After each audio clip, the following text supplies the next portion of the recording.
Assalamu alaikum wa rahmatullahi wa barakatuh. Very good evening. My name is Faisal Kassim and welcome to Live Real Talk. Just for you to understand the seriousness of this topic today, I had to come with my notes on this side. Something that since we started this season, you haven't seen me doing it. But again, today it's a very serious topic. But again, diving straight into it. In exactly 34 days, we'll be getting the first rollout of the Hustler Fund, of course, courtesy of the Hustler administration. It's something that was widely used as a campaign tool in the run-up to the 2022 general election by the current administration, President William Samoei Ruto, moving around the country and saying, popular, and I quote, mwaka ujao tukishajenga serikali, tutatumia pesa serikali kusapoti hizi biashara ndogo ndogo. And that is the Hustler Fund as enshrined in the Kenya Kwanza plan. Before we delve deeply into the conversation, we have a bite from the President William Samoei Ruto. Aben? On the Hustler Fund, there are three crucial issues. Credit products will be available under the Hustler Fund to small businesses on digital platforms at affordable rates. Affordable rates being single-digit rates to individuals through chamas, groups, circles, and cooperatives. All borrowers in this platform will not only access affordable credit, but they will also participate in short-term saving plan and long-term pension program. Every saving made by borrowers on this platform will be matched by the government of Kenya on a 2-to-1 ratio to a level to be determined by the program. I will launch this fund credit and savings product on the 1st of December this year. Thanks so much, Aban Shehemi, for that bite from the President, as rightly put. Hustler Fund, Abdushakur, Muhamad from Sulh Consultancy is joining me tonight, and of course, as we are waiting for Mheshimiwa Billow Kerrow, who's the immediate Mandera, who's the former Mandera Senate, and of course, a financial guru for as far as matters concerned, matters finances concerned. But in the meantime, we're going to start this conversation with Abdushakur Muhammad, a sheikh who studied Sharia and, of course, an expert on finance as well, inshallah, in this conversation tonight. Abdushakur, assalamu alaikum wa rahmatullahi wa barakatuh, Sheikh. Wa alaikum salam wa rahmatullahi wa barakatuh. Thank you so much for joining us tonight. Thank you. Sheikh, we started a bit late, so I'm just going to go a bit straight into it. First, what do you take out of the President's speech on the Hustler Fund notion and the narrative? Okay. Alhamdulillah, salatu salam ala rasulillah wa ala alihi wa sahbihi wa man wala ma ba'd. On the issue of Hustler Funds, I think the model itself, it's something that is already being practiced in the world. Majority of the people don't know that there's a model like that in this world, and more precisely in the European Western countries. A simple example is the practice of JAK bank in Sweden. It started in Denmark in 1930s after the depression, 1929 financial depression, whereby a lot of people lost their money. Yeah. So the Danish people decided to come up with an interest-free way of saving and lending. Interest-free. Interest-free, yes. Interest-free, okay. So they tried in 1931 to 34, it failed. Then in 1944, it picked up and they were registered. So the same model was emulated in Sweden. It's now called the JAK Bank. This is like acronym, JAK, which stands in English for land, capital, and labor. Okay. These are the three key words for factors of production in economics, they say. Now, once you understand these three, the model in Sweden is, it's a cooperative. Okay. A cooperative union whereby people come together, they form a union, and then from that union, they were registered to become a bank. Okay. These people, they pay administrative costs once you register. That is almost 200 kronas. Then from that 200 kronas, it's going to be used for administration. And every year, there's a fee for administration, which you pay to make the fund at least be realizable. Now, what the President said is, we are going to officiate Hustler Fund, which is going to have single-digit interest. Now, for me as a Muslim, when I listen to that, what I see is, me, I'm not supposed to participate. Okay. because in Islam, riba is haram. So it's already locking you out as a Muslim. Yes, that is number one.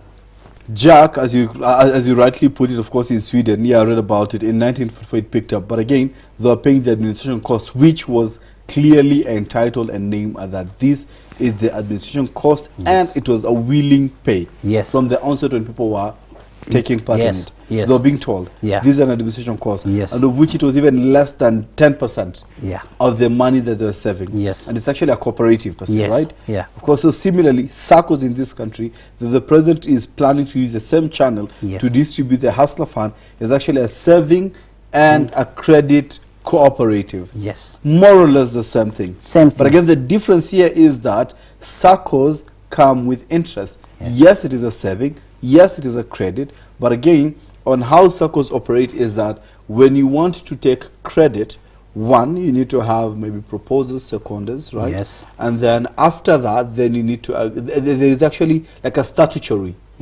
payment plan. Yes. Which has interest in it. That is true. Right? And that is the biggest, and that's where the difference comes the elephant in the room is that one, interest. We as Muslims, we account to almost 30% of the country, we can say. Yeah. Now is the not president mentioning being one of the biggest distributors to the economy of this country. Yes. Okay. Now is the president trying to say that this is product only for those who take interest or what? So that's a question. Okay, there are people who are planning and they were saying they want to send proposals to come up with the Islamic mode. I think where the president got this idea, I don't know, Allahu Alam, but I think it's just more or less from that Jack model. But now the problem is, if you look at that, the president is saying he's going to charge interest.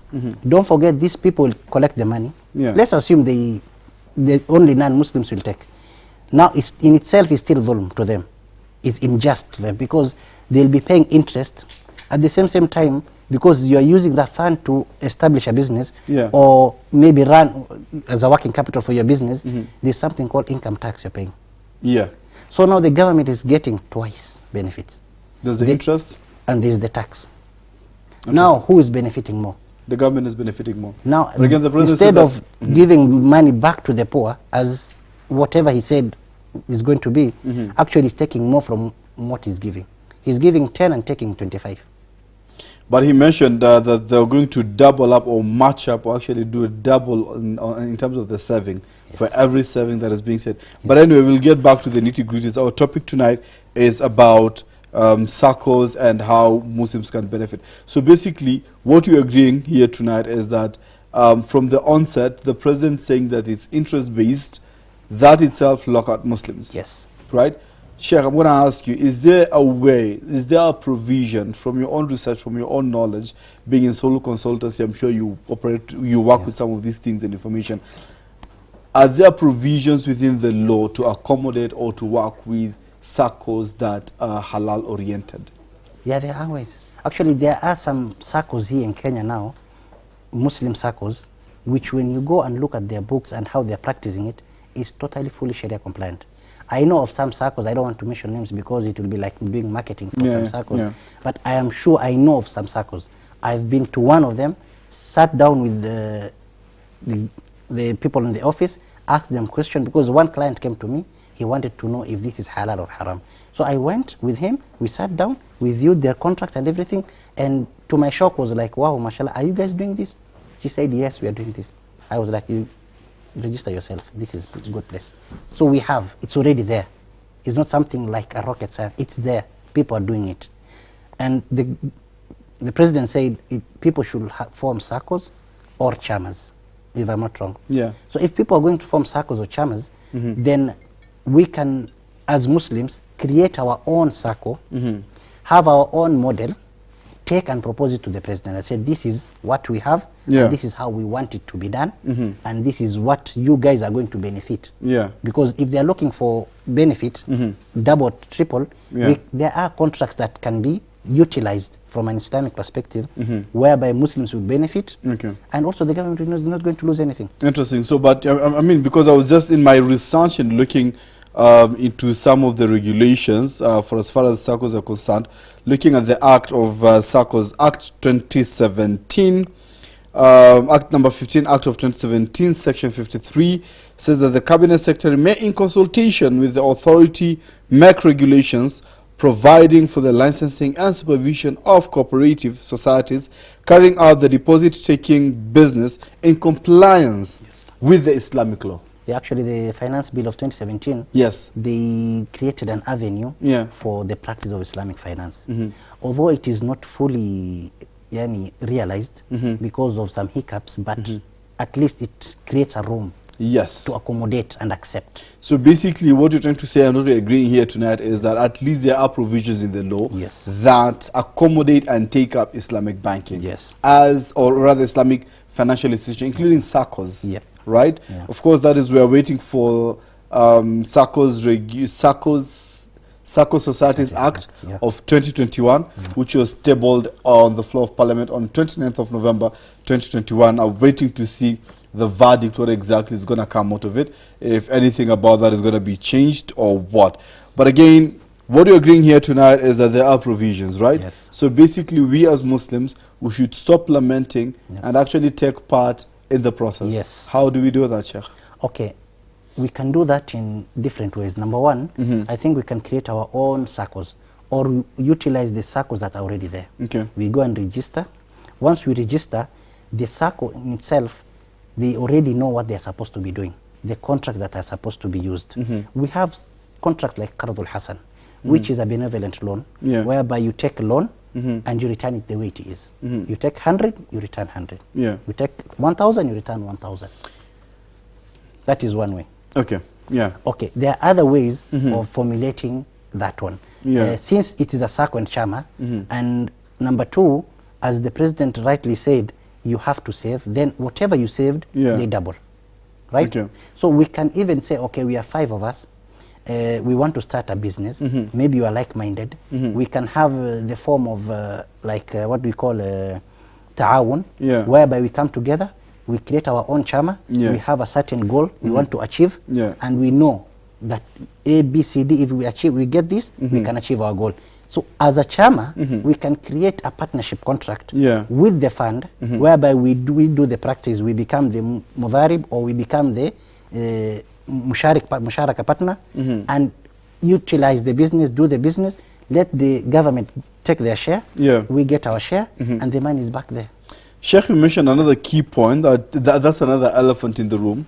Basically, from a layman's perspective, riba is basically when, like, for lack of better words, when money results to getting another money without any efforts from the person who put the money there. That is, you've rightly put in the layman's perspective. Yes, that is riba, right? And the President said that he's going to match whatever money you're going to put in the SACCO or in the savings, right? So if hypothetically speaking, if today we have a SACCO just the way you've put it, we have a SACCO, we deposit there in 100,000, and the President decides to match it. Let's say he puts in another 100,000. That's going to be 200,000. Will the 100,000 extra from the President be considered riba? No, it cannot be considered riba because it's just 100,000. Now that one, it's a loan. It's either a loan.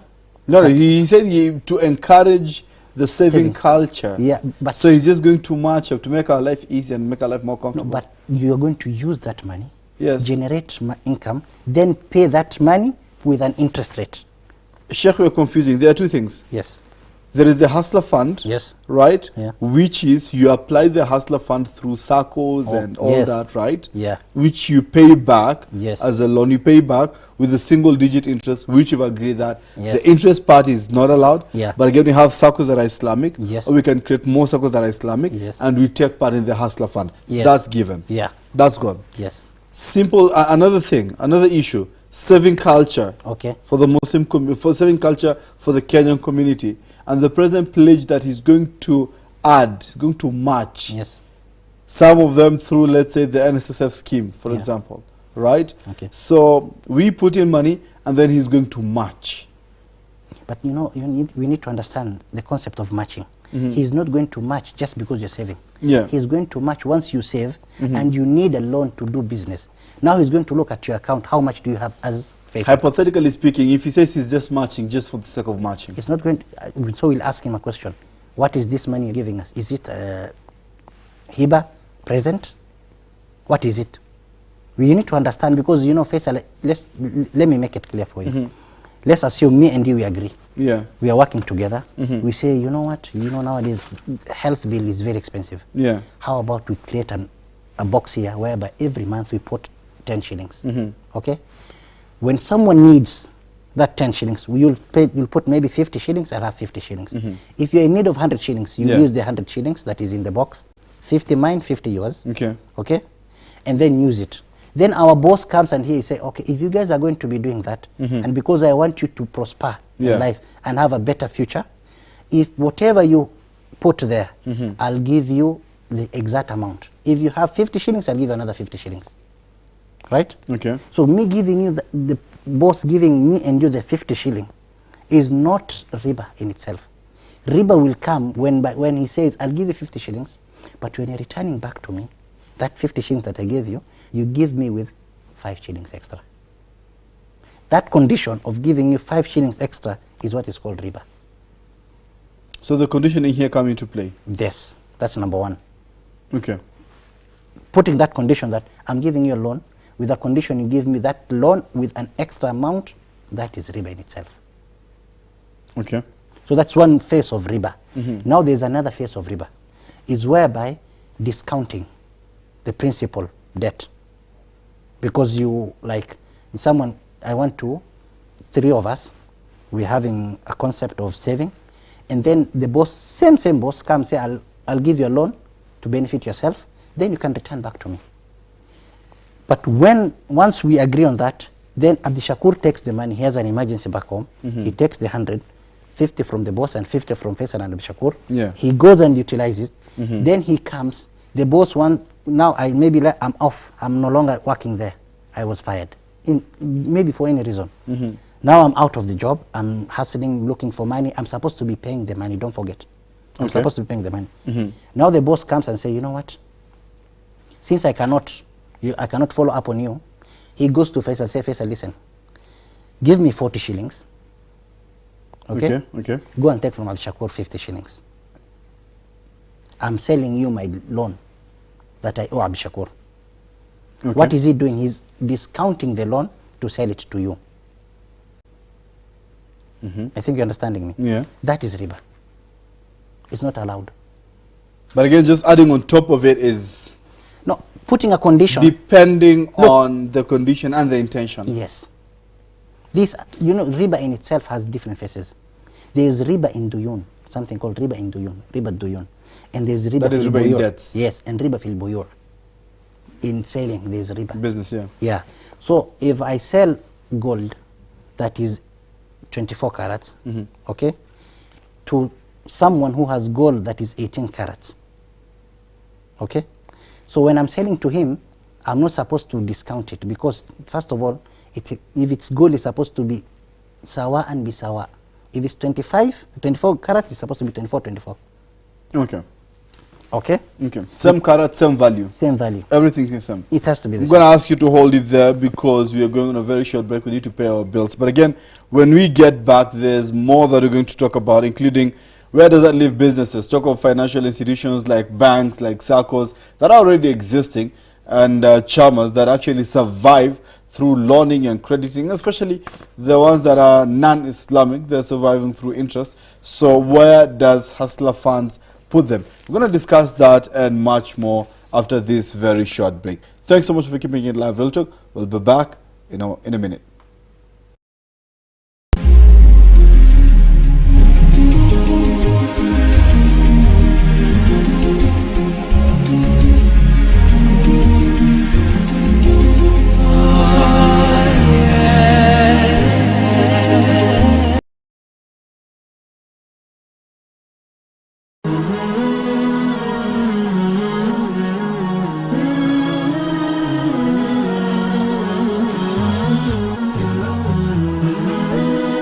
Horizon TV, the beacon for the nation. Quote of the day. Imam Malik bin Anas said, I am but a man. I make mistakes sometimes, and I am correct sometimes. So examine my opinions and accept anything that agrees with the book and sunnah, and leave anything that does not agree with the book and sunnah. Verse of the day. أعوذ بالله من الشيطان الرجيم. بسم الله الرحمن الرحيم. المال والبنون زينة الحياة الدنيا والباقيات الصالحات خير عند ربك ثوابا وخير أملا.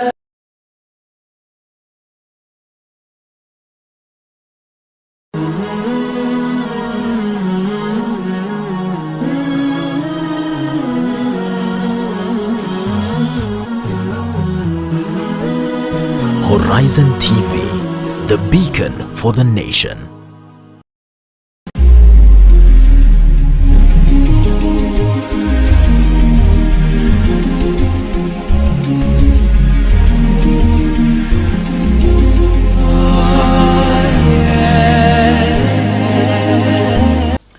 Assalamu alaikum wa rahmatullahi wa barakatuh, and thank you so much for keeping it live, Real Talk. My name is Faisal Kassim, and tonight I am one with Sheikh Abdushakur, Muhamad, all the way from Sulh Consultancy, which is doing amazing things on matters mediation, matters consultancy on Islamic finance, right? Yeah. And inheritance as well. Yes. And zakah as well. Yeah. And waqf. Waqf as well. Yeah. Wow, amazing.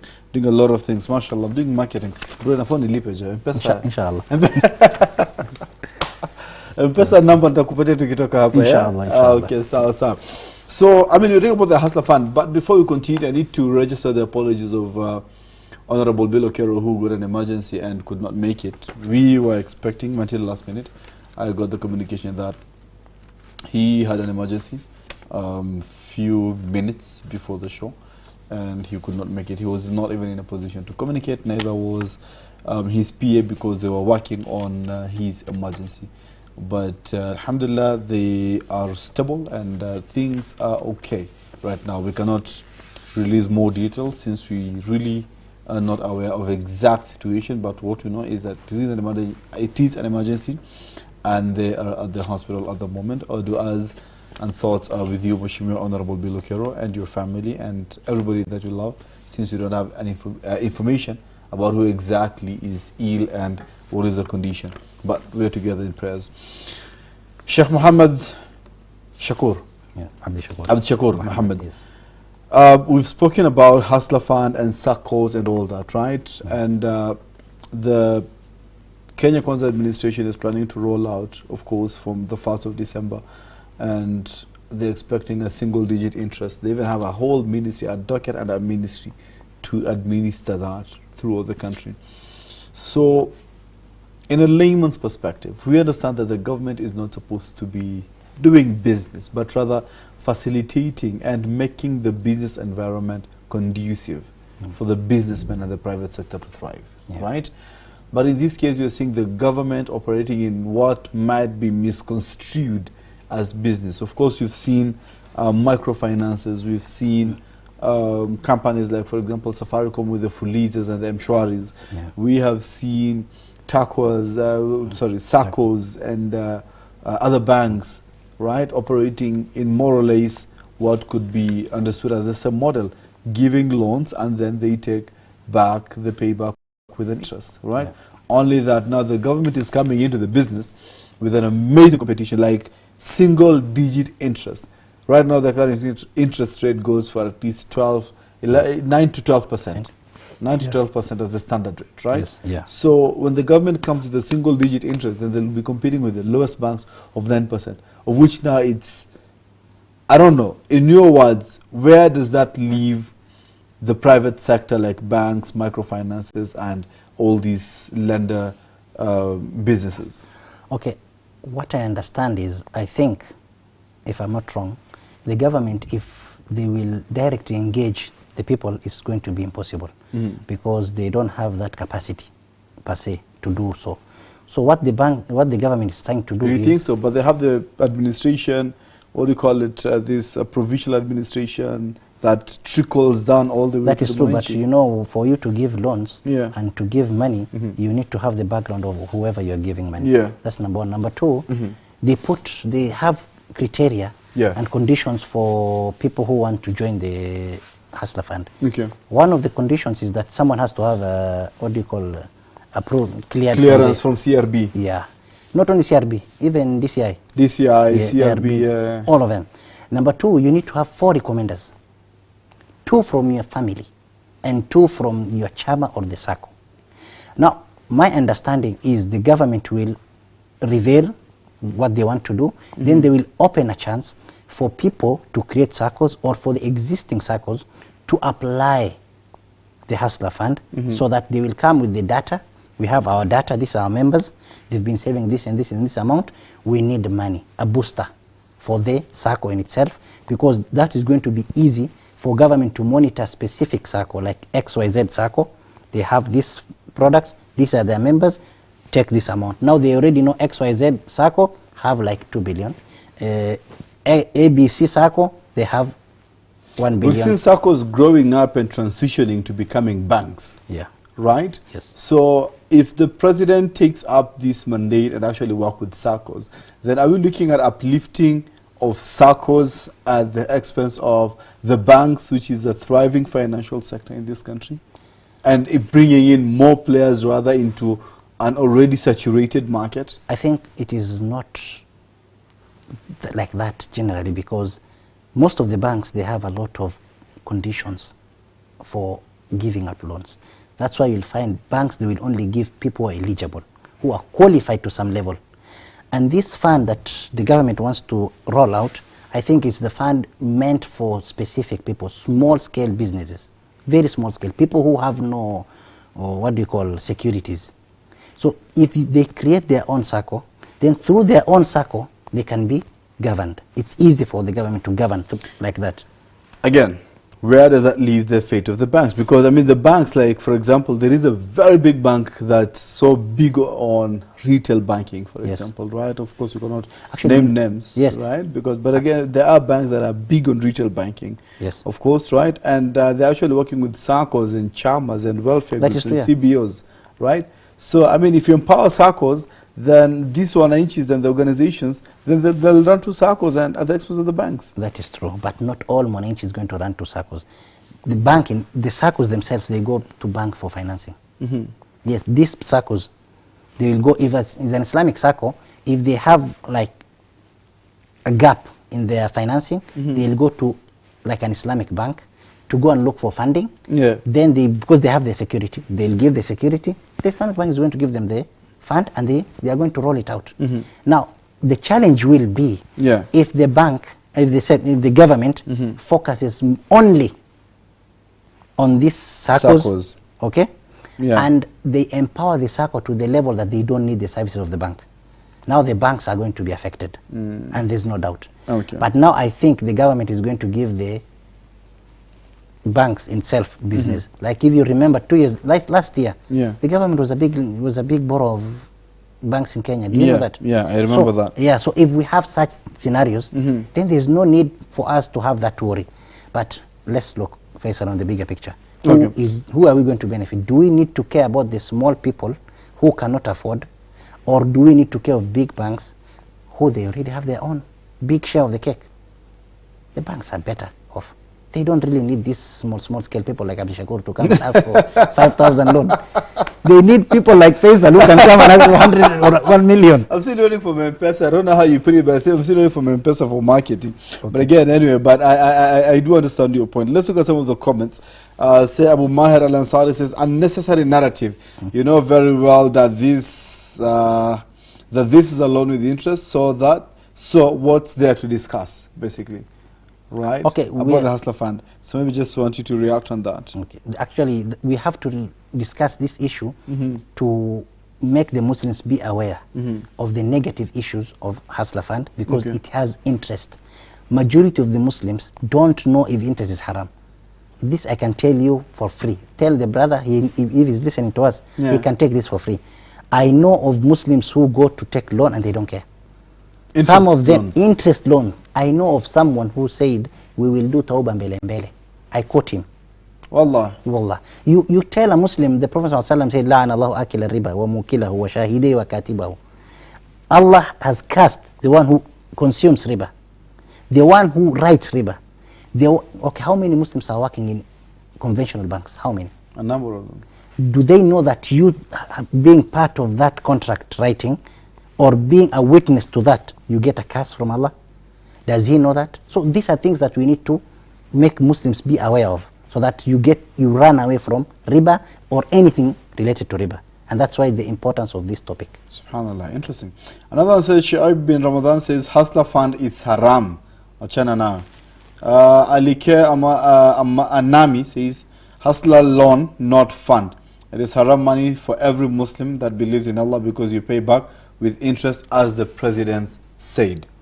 That is true, but what we are doing is we are appealing for us as Muslim to be given, at least to be heard and have that opportunity to participate, because there are hustlers who are Muslims. Is this something you've done? Like, have you done, I'm sure, I know you interact with some Muslim leaders, I know you interact with some leaders in this country. Is it something that you've proactively done, being a financial expert and coming from a financial background and understanding well about the ribas and all that? Is this something that you have followed it up actively and seeked audience with the who's and who's in the Kenya Consultancy administration to talk about riba? Actually, yes, I did. Yes. I've sent a couple of brothers who know someone in the Kenya Kwanza, in the Kenya Kwanza government. Okay. And actually, my proposal was we need to have Muslims in that group of the Hustler Fund, the one who are creating the product. Yeah. We need to have Muslims there to come up with products that is going to support and help Muslims, hustlers, to get fund and do their business. I have done that actually, not once, not twice. What was the And feedback? There are positive feedbacks. People are saying, okay, don't worry. I know one brother who actually said, don't worry, I'm going even to propose a name. I gave him some names. Okay. Some of people I know, they are very well off. They Like are, yourself, like Abdushakur, mashallah. No, for me, I'm a small fish. They are big sharks who understand this concept well. I proposed their names, and alhamdulillah, I got some positive feedback. So that's something that's happening in the country. Yes. Okay, alhamdulillah. Those are some of the feedbacks. Adan Duale, Muhamad. That's Waziri, if it's you watching us, I say thank you so much. I say assalamu alaikum wa rahmatullahi wa barakatuh. Juma Mubarak. Thank you so much, Waziri. But that's Adan Duale, Adan Barre Duale. Yes, this is Adan Duale Muhammad. This is Adan Duale Muhammad. They're different. Amazing. I mean, 6 minutes to top of the hour. Sheikh Abdushakur, maybe your parting shot as you wrap up this conversation tonight. My advice to myself and the Muslims is we need to be very vigilant of ourselves and what we consume mostly, because the Prophet ﷺ said, "Kullu lahmin nabata min as-suhti fan-naru awla biha." Any meat that has grown in your body from something that is haram, then you have to go to hell to be cleansed first. We ask Allah to protect us from hell. So this Hustler Fund, it's a good initiative with a very, very bad clothing. That is called the interest, which is even making the taste feel bad. So we are asking all the Muslims to be patient. Don't be hasty to look for funds. We know we are in hard times. People are looking for funds. People need money. But don't rush because you're in just desperate situation and just go and check the Hustler Fund, knowing that you're going to pay interest, because you're going to get the curse of Allah. And once you have the curse of Allah, how do you expect that business to prosper? So be patient. We just need to be given time as Muslims. We will try and push for products that are going to be well suited for Muslims. Hoping they're going to do it within the next maybe 34 days. Yeah, before the first rollout. We hope. Yeah, we hope actually any Muslim who has connection with Ruto to give him this talk, inshallah. That is Abdushakur, Sheikh Abdushakur Muhamad from Sulh Consultancy. Sheikh, should I share your number? Call nataka kuulizia for more information maybe. No problem, yes. Number yako yako personal number ya office 0700 07000 22881. 22881. Yeah. 07000 22881. Yeah. Sulh Consultancy for more information. You can look for Sheikh Abdushakur. And our ticket to slumber tonight, as you're wrapping up this conversation, it is one thing to sit down and lament and speak and shout and whine as much as you want. Piga nduru, sema, oh nimonewa, oh sipendwi, oh this is not done, oh that is not done. It is one thing. You can as well do that the whole day. I don't know what that will result to. I don't know what that will change, lamenting it all. But again, you can as well wake up and do something. Something like reading, something like researching, something like going out of your way and looking into your contacts and finding ways and means on how to better the situation. The Hustler Fund is here, whether we like it or not, because it's the Kenya Council Administration that's it. Whether we like it or not, this is what we have right now. So we either continue whining and say that this guy is an evangelical and the president doesn't care about Muslims and and all that, right? And sit there the whole 5 years while people are benefiting and getting their funds and getting their loans and actually thriving and making their lives better. We are still whining and complaining, and then tunakungoja kwa debe 2027. But again, it's a total different thing to reach out to experts like Abdushakur, to reach out to people with expertise, to look and search for information. Go read the Circles Societies Act. Go read about it. Go search for circles in this country. Go search for Islamic circles in this country. There are there. At least I know of 2. I don't know how many you know about, right? Be a member today. Start something. Organize yourself locally, in your family, with your friends, fellow students, fellow colleagues, whatever. Organize yourselves. Do something. One thing that Commissioner Murshid Muhamad said last week that was very powerful. He said that soon and very soon the bus will come, but only those at the bus stop will get to board the bus. So will you be at the bus stop when the bus comes? Assalamu alaikum.